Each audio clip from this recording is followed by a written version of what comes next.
The Salton Sea is a place of stunning contradictions. For decades, Californians have tried to figure out what to make of it. Often described as a man-made or accidental, the Salton Sea formed between 1905 and 1907, when the Colorado River overflowed from an irrigation project into a deep bowl in the desert floor in present-day Imperial County. Settlers described this flooding as an unprecedented disaster, but soon found a purpose for the sea as a receptacle for runoff from Imperial Valley farms. During the 50s and 60s, the sea became a popular tourist attraction, but rising water from increased irrigation flooded its hotels and resorts, driving the tourists away. Rumors about the health effects of swimming and angling in the pesticide-contaminated water also influenced the decline of the resorts. The Salton Sea wasn't just an accident, despite its reputation as the result of engineering mistakes made by early settlers. In fact, it is the most recent example of a natural cycle of Colorado River overflows that have filled this part of the desert for thousands of years.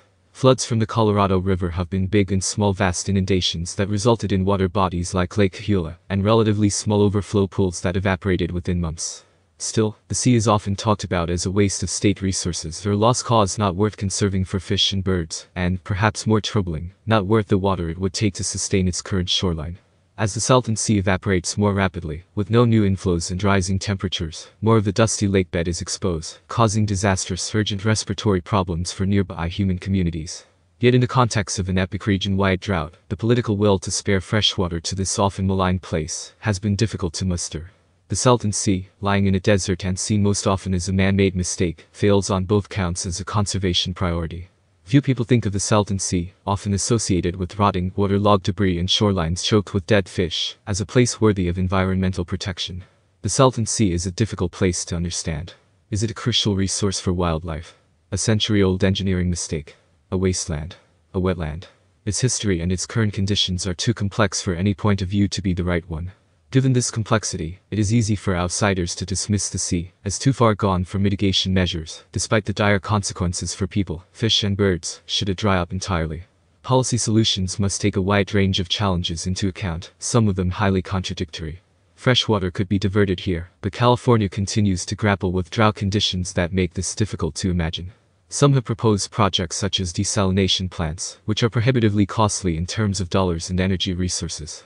Calls for local residents to pick up and abandon this place to its fate do not consider the area's unstable housing conditions, the lack of housing options in other parts of the state, and the fact that it is part of a beloved homeland for indigenous nations of the desert.